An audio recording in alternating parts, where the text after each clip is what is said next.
Hello and welcome to the Audio Dad Chronicles. I'm Shale, and today we're continuing our journey into the collaboration between Ren and the Skinner Brothers, 66 Soul, with The Dream Life.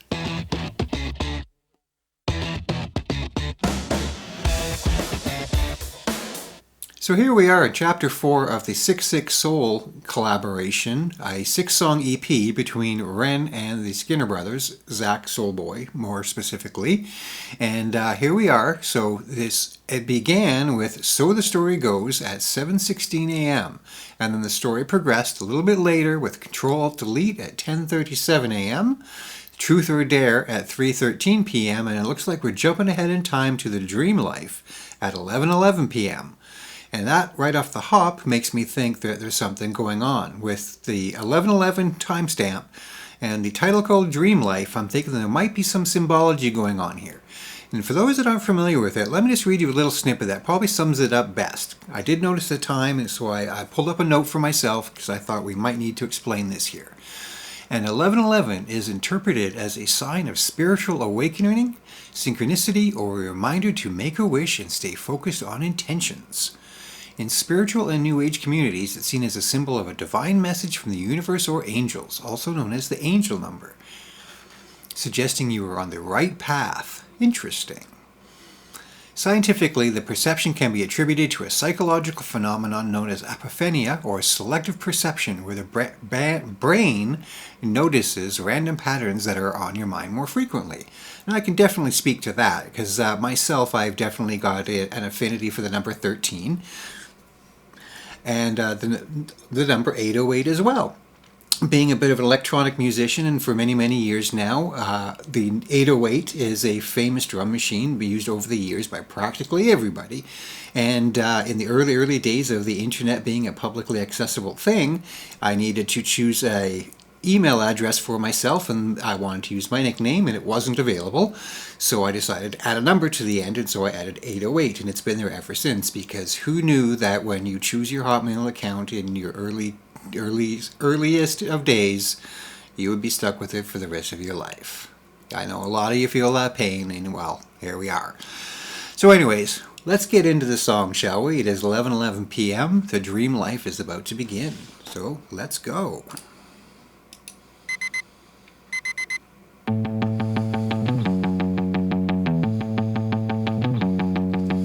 She had a fuck. Let's pause that really quick. I know, just like before, we're peeking at the signs on the wall, just kind of taking it all in really quickly. I see the Sick Boy logo in there and a bunch of random other graffiti and stuff. So I'm sure there might be the occasional little message in here, but we're not going to dwell on that too long. We're just going to let it go for now. Childhood, acting up, she was misunderstood. I left 90s? Okay, some that's a fans now they never change. Sesame put a hit on her brain. She said, I don't want to waste no time. Don't want no people around me that ain't based. I wanna live in a dream life. I wanna live in a dream life. Oh, oh, oh, oh, oh. Oh, oh, oh, oh, oh. She grew up fucked in many ways. Run from the sun in the blackest shade. She got a pocket full of loose change and old dreams. Used up her luck on the slot machine. She said, I don't. Somebody's about to elevate their experience a little bit there. Notice a little chemical enhancement going on. Don't want nobody around me that is fake. I wanna live in a dream life.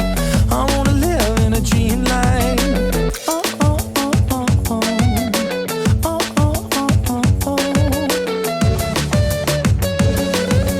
Boys going out at night, passing the fish and chip shop, coming out of a convenience store. Could have been the same one as earlier in the day, but no mushy peas this time around. I'm sure they're looking for something a little bit stronger than that.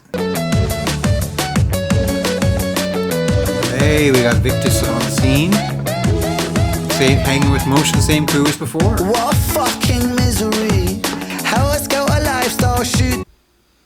And we gotta take a moment to appreciate Soulboy's mask again. I absolutely frickin' love that thing. It is awesome. It's kind of like a porcelain doll that's been broken and smashed, but you'll notice, maybe not in this video, time will tell, but when he talks, it all moves with his mouth very fluidly. It's very well done. I really, really dig the aesthetic overall. The character he's kind of created with this look, it's very, very cool. Anyway, let's back up a touch here. Let it play some more, shall we? What a fucking misery. How a scout a lifestyle, shoot the breeze. She lay down on the pavement, lay on rent. And this world ain't meant for the heaven sent. She got pure, it's intense since the day she was born. As she sips out a teacup in the eye of the storm, I said, hi girl, are you right girl? She said, I'm not, but this world is not right either. I don't want to waste no time, don't want no people find me that ain't based. I wanna live in a dream life. I wanna live in a dream life. Interesting little instrumentation picking up in there, just subtle in the background, going with this catchy little beat and the simple guitar. We got some string-like action going on. That's pretty cool. I wanna live in a dream life. I wanna live in a dream life.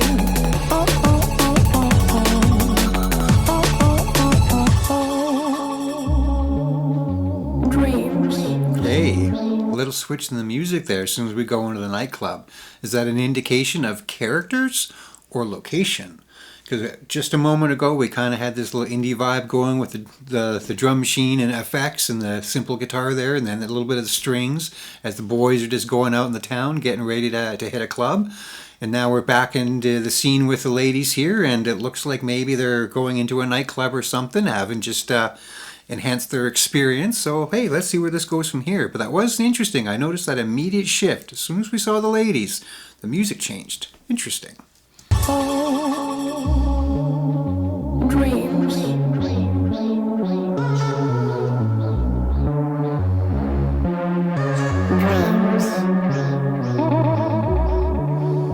Little dub action. Conscious self.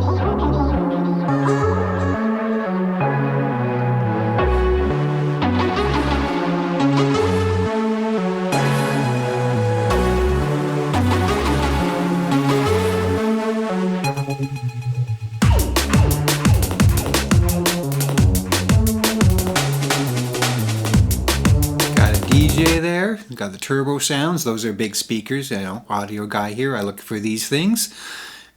Pretty cool so far. Now the boys have got to the club. They're dancing it up, having a good time. Let's see where it goes.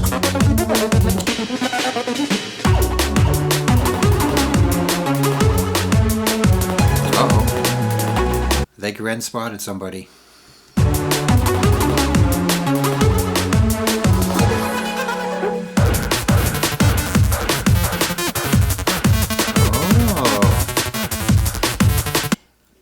Now that's interesting. Ren spotted a lady in the crowd, walked up to her and started talking. Now that got me thinking.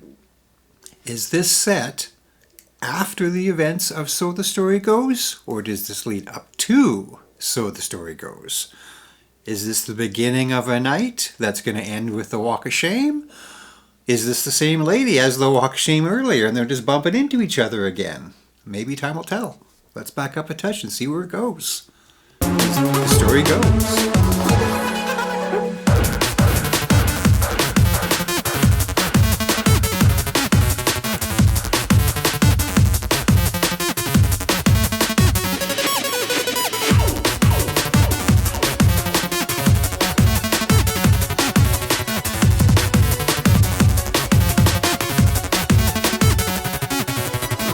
Dreams. Oh, got a little narration going on here. A quick little pause here. Just wanted to throw a little story out there. This particular scene here in the rave with Ren meeting her and them getting together and dancing it up and all that is reminiscent for me of a music video I was involved in back in the day when I was still a roadie. I was on the road touring with the band, and they had arranged to film a new music video for their upcoming single. And the band had asked me to take part in it, to be in the video as one of the people in the video. And the video concept was very similar to this, where it's a rave. It was a little bit bigger of a warehouse style kind of a thing. But the band was on stage instead of a DJ, but the whole crowd was very much in the rave kind of mode with the lights and the dancing and the clothing and all that, and the situational enhancements, we'll call them, to not get in trouble with the YouTube censors. And the basic premise, like I say, was very similar to this, where two people having fun, having a good time, dancing it up in enhanced states, and then they come together and they meet, and then they kind of get their groove on, so to speak, and kiss a little bit, and sit over in the corner and get to know each other a little bit better before other events unfold. But I didn't get to actually be in the music video. I was supposed to be in it. But what wound up happening was the actual day of the video shoot, we were literally mid-tour, and had arranged to film the video while we were touring across Canada. And when we got to home for the band, Toronto, we had a night the night off, and then we woke up in the morning, and then we would do the video shoot, go to bed the next day, and then resume the tour and carry on across the country. But the life on the road is hard sometimes, especially on a roadie. Long hours, not a lot of sleep, a lot of drugs, a lot of alcohol, things like that. That was not an indication. Pardon me, I had an itchy nose. I've never done that stuff, believe it or not. But anyways, so I was just exhausted. We were on the road for a long time. I was touring nonstop for many, many months, and the toll on my body was starting to take its effect. And for the first time in a little while, I had an opportunity to sleep in, or at least a little bit, 6 a.m. being sleeping in. When I first woke up, it was 6 a.m., but I knew that I didn't have cast and call till around 9:30, something like that. So I thought, I'm kind of hungry, got a bit of time, I'm going to go get some breakfast, and then I'll get ready, get in my clothes, and then we'll go from there.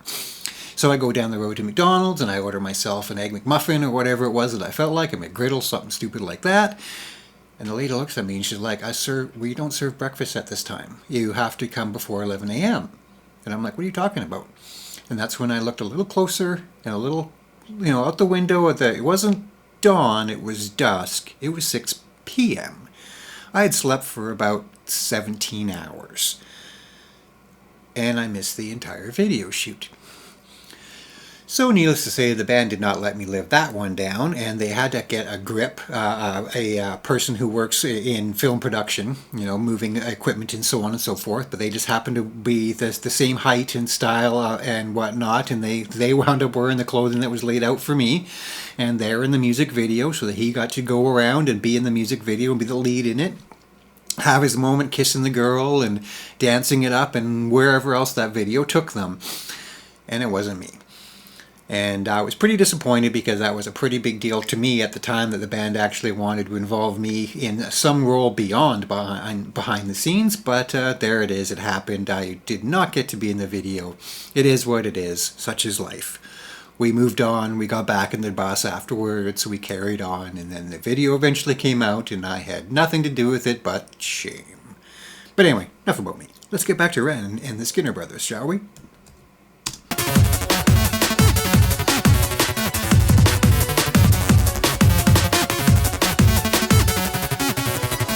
Dreams are the ungoverned provinces of the mind ill-lit territories, where the conscious self, that fragile edifice of civility and reason, is momentarily overthrown by deeper, more ancient forces. In waking life, we walk the narrow corridors of logic and social necessity. But in dreams, we are cast adrift upon a sea of symbols, private myths, stitched from memory, repression, and a latent, often discomforting, truth. Cool. Narration's got me wondering, is that a snippet or a sample that they pulled from somewhere because they thought that kind of encompassed exactly what they were trying to say? Or is that some narration that they wrote that they had somebody with a good radio voice read to narrate over that particular track? If anybody out there knows, let me know in the comments, would you? Is that something I don't need to be familiar with, but is that a pre-existing audio snippet, or is that something that they had made for it? Don't recognize the voice. It's not like that was David Attenborough, and suddenly we're talking about lions and tigers in the tundra or anything. But anyway, I want to back that up a touch because it was a really interesting line there that he threw out that I wanted to touch base on. But after talking about lions and tigers, I lost my train of thought. Ancient forces. In waking life, we walk the narrow corridors of logic and social necessity.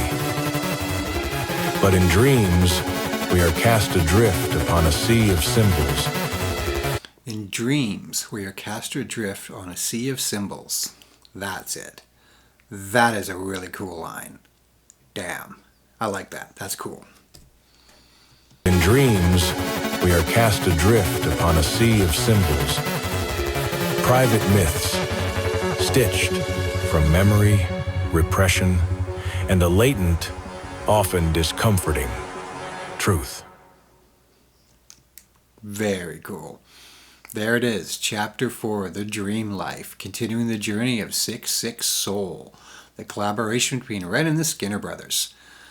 That was cool. I like that. Simple little song, not too deep, didn't have quite the funky bass that they've had in the past, but not every song is going to be like that. They're clearly telling a story and following these characters through at least a day.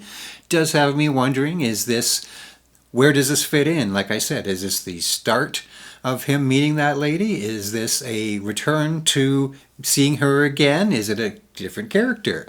Is this the night before the Walk of Shame? Well, guess we'll have to find out in the next chapter, because this one ended right as they walked outside.